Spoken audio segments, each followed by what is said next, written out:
Much to Godou's dismay, he found himself back in Italy once again.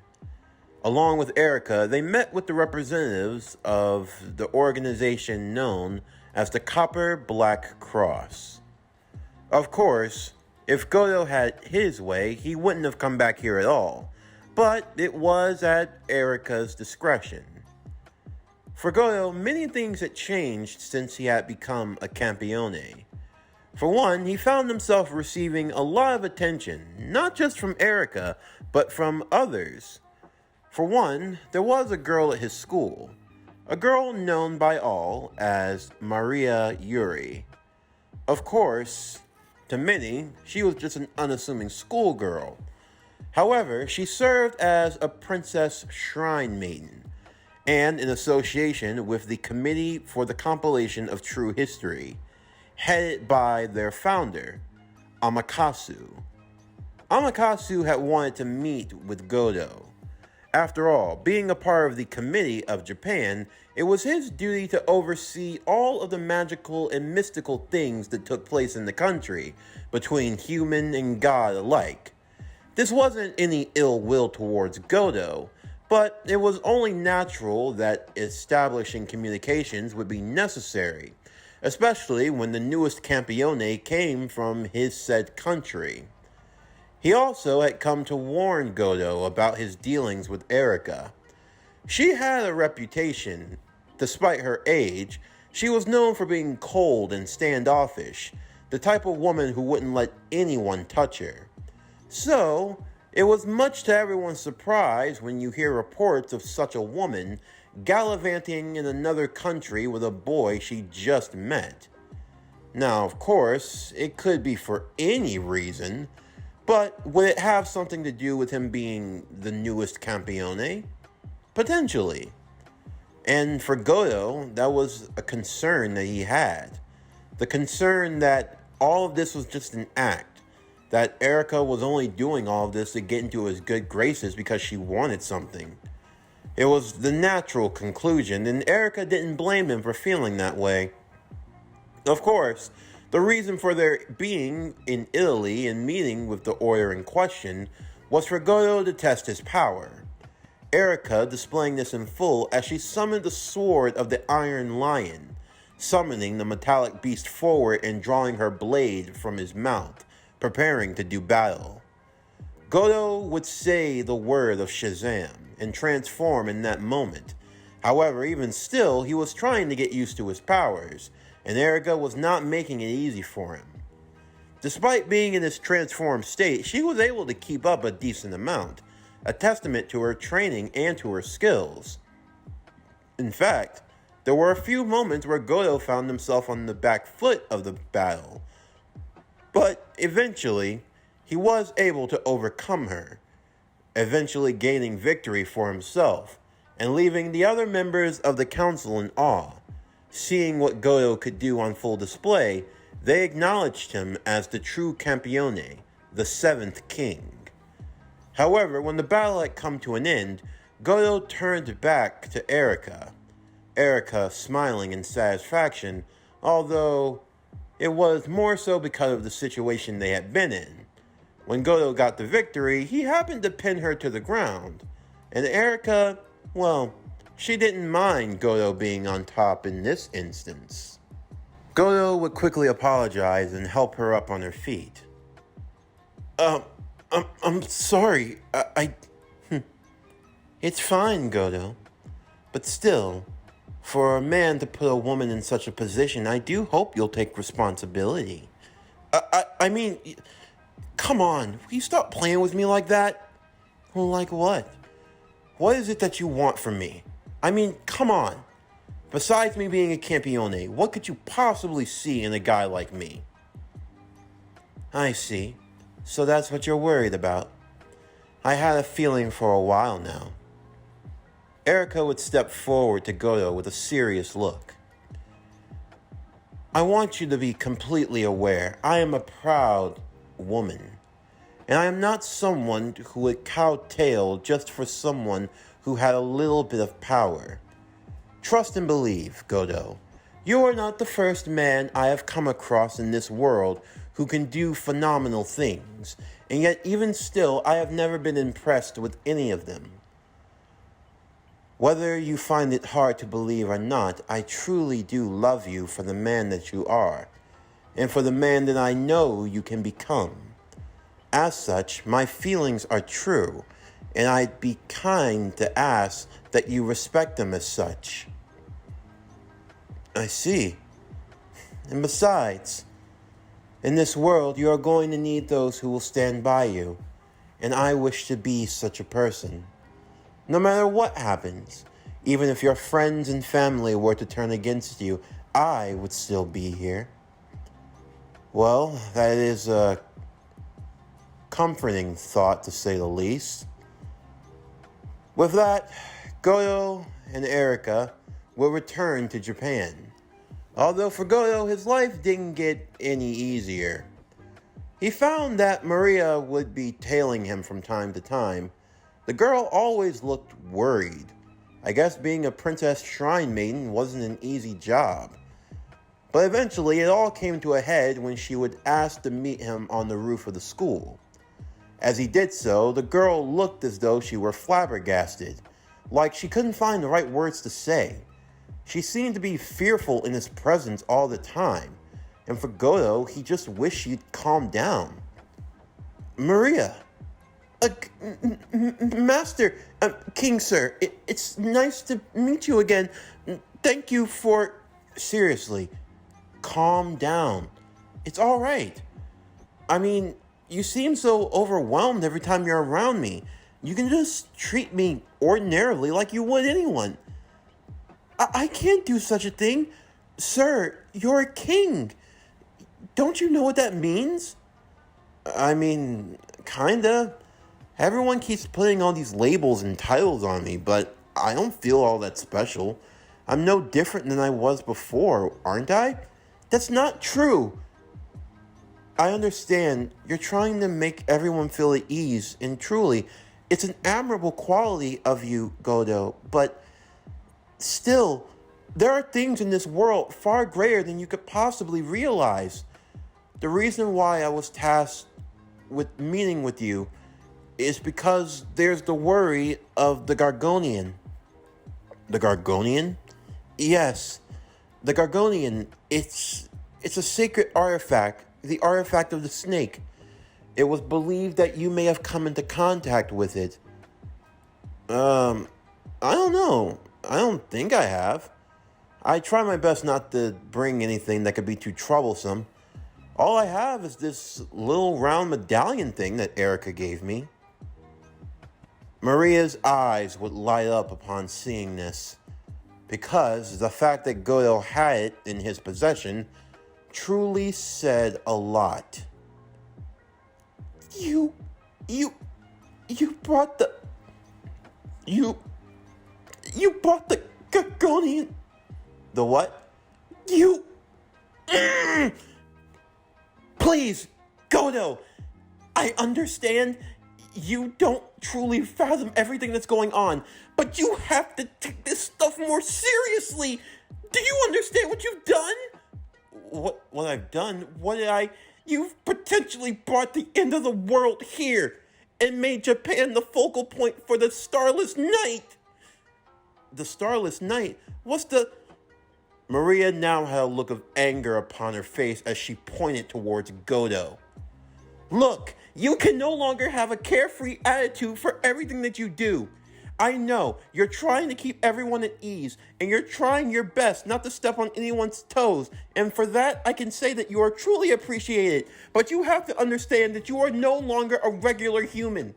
It doesn't matter how much you try to deny it, how much you try to play it off, how much you try to overlook and oversee certain things. The simple fact of the matter is that you are now a Campione, a chosen king, whether you like it or not.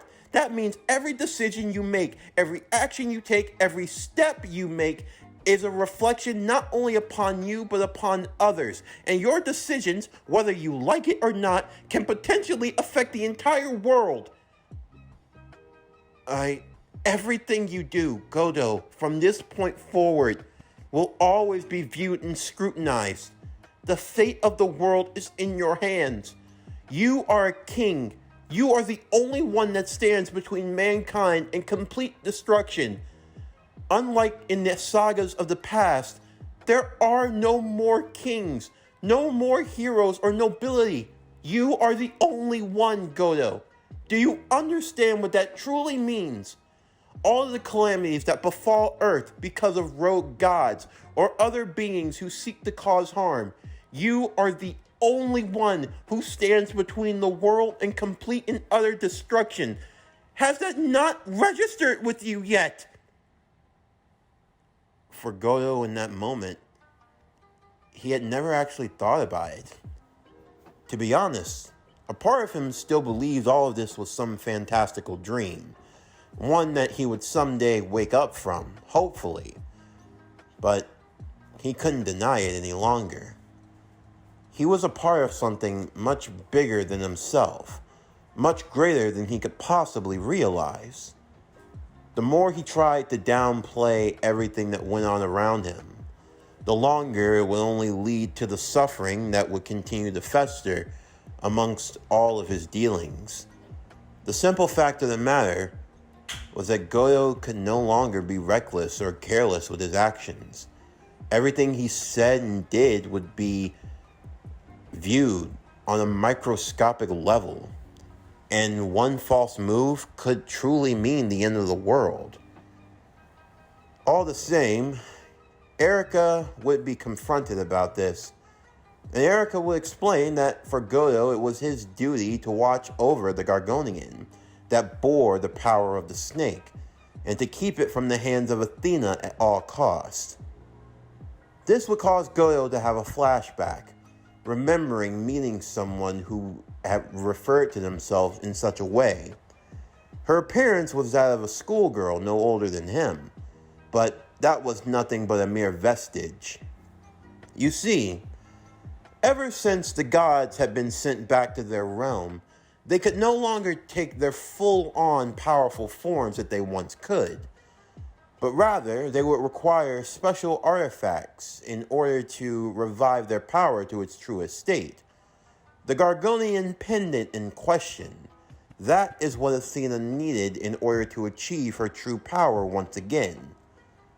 And if a god achieved their true power in the human world, well, you've seen what happens when a rogue god, not at their full strength, can cause massive natural disasters that can level a country. Imagine a god at their fullest extent. It would be more of a trouble for a Campione to fight, assuming they could beat them in the first place. And now, that potential trouble was befalling Japan, because now the Gorgoneion was in their possession, and even more so, Athena was shortly after them. For now, there was only one thing they could do. They would leave the Gorgoneion in Maria's capabilities, leaving her with the duty of sealing it. Of course, Godou had the idea of simply destroying it, but the artifact was simply too powerful. It would take all of their combined strength, and even then, that was only just to seal it away. It would take even greater power just to destroy it. Maybe in a few years, when Godou was older, wiser, stronger, more powerful, then maybe he could destroy artifacts and keep the gods from their complete resurrection for good. But until now, sealing was their best option, and quite frankly, their only option. For now, they would leave the sealing to Maria, while Godou and Erica would confront Athena. Athena surprised by their presence. On one hand, Godou tried to make peace. After all, if they didn't have to fight, he didn't want to. Athena was surprised by this. You call yourself a Campione, and yet you do not seek conflict with the gods. What sort of trickery are you after? This isn't any form of trickery, I promise. I just don't want there to be unnecessary death. I mean, yes, you're a god, but even still, why do you want conflict so much? I mean, is it really necessary? Is destroying and killing so many innocent lives, is it worth it? I see. It's hard to imagine that you could be a Campione, for a warrior should not have such compassion, although you do carry the marks of a hero. Erica would stand between both Godou and Athena as she attempted to do battle against the god. Of course, even in Athena's current state, Erica would have her work cut out for her trying to defeat her. Much to her credit, Erica was able to hold her own, even managing to get a few good hits in on Athena. However, once deciding that playtime was over, she would trap Erica inside of a dome, and before Godou could even use his power, he was met face to face with the goddess herself. She leaned in and gave him a kiss. Although this was not romantical in any way, it was simply to transfer knowledge from Godou to her, as well as bestowing upon Godou a deadly poison, one that would surely take his life. Of course, she had hoped that it could be done swiftly, as she didn't bear any ill will against him, and in fact, she thought that it would be a mercy. However, Erica would manage to break free, taking Godou and escaping in that instance. In the meantime, Maria was attempting to run, to find a place where she could concentrate long enough in order to seal away the Gorgoneion, only to become face to face with a familiar individual. A girl dressed in blue and black, with long flowing silver hair tied in a ponytail, with a sword by her side. The girl was known by many as Liliana Kranjar. Liliana would demand the Gorgoneion turned over to her. However, Maria would refuse, noting that Athena was already in the country, and that for now, she had to focus on sealing away the Gorgoneion. Of course, Liliana was prepared to take the Gorgoneion by force. However, before she had a chance to do so, a car would come barreling towards them.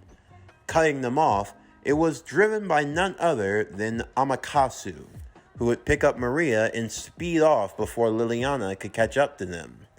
Now, with the Gorgoneion in hand, they only had but a limited amount of time to seal it away and to buy time for Godou and others to defeat Athena. In the meanwhile, Erica would watch over Godou, as his body would eventually heal himself. On top of having the power of Shazam, he also had the healing properties of the ram, among the other great beasts that dwelled within. As Godou would awaken, he would see that Erica had watched over him, and for that, he was truly grateful.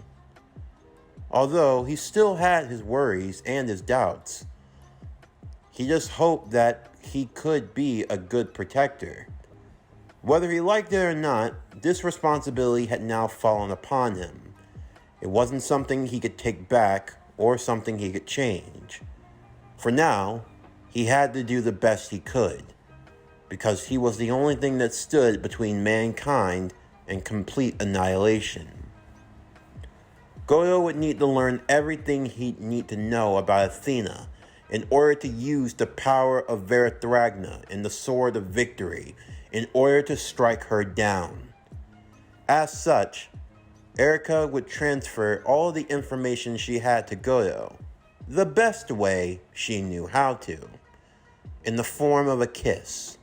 A kiss whose magic properties allowed for her knowledge to be transferred to Godou much faster than any conversation could ever convey. As they had just managed to finish, Godou noticed how the sky was beginning to change, turning into an empty void of blackness where no moon or stars dwelled. It seems the prophecy of the starless night is upon us, Erica would say. However, just as she and Godou were preparing to leave, something else strange would occur. Erica knew exactly what it was. A certain someone had been spying on them and was trying to get away. And just where do you think you're going, goddess?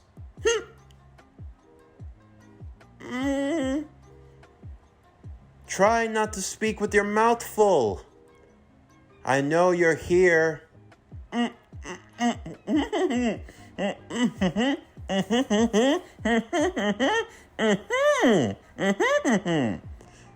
Will you just swallow it already and speak up?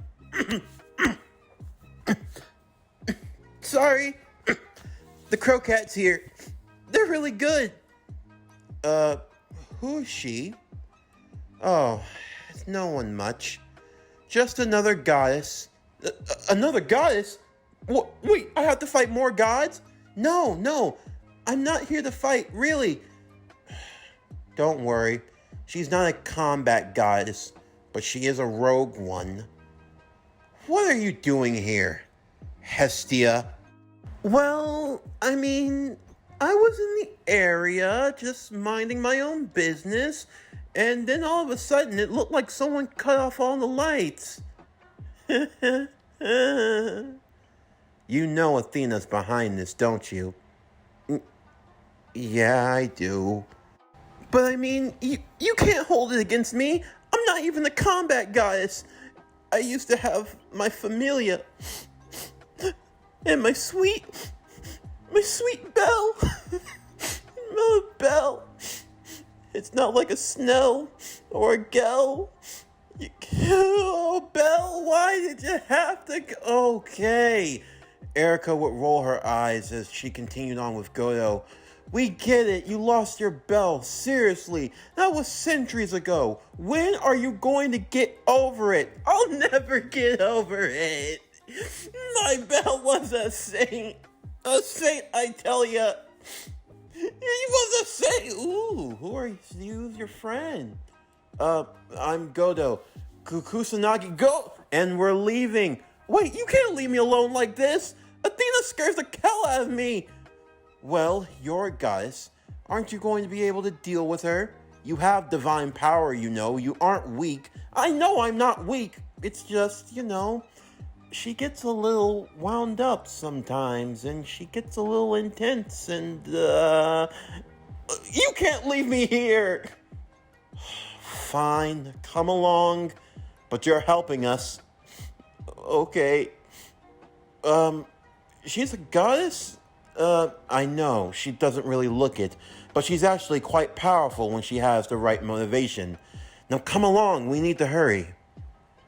Athena's beginning to make her next move, and the starless night looms upon us. This concludes Campione, Fury of the Gods. What if Godou Kusanagi was Shazam? Season 1, Part 2. As always, if you enjoyed today's video, then please don't forget to like, comment, subscribe, share, and hit that bell for post notifications so you can stay up to date on everything that is PowerCore Productions and Podcastings that has to come out now and in the future. Stay tuned for tomorrow's video as we continue with Part 3 of What If Godou Kusanagi Was Shazam? Campione, Fury of the Gods, Season 1, Part 3.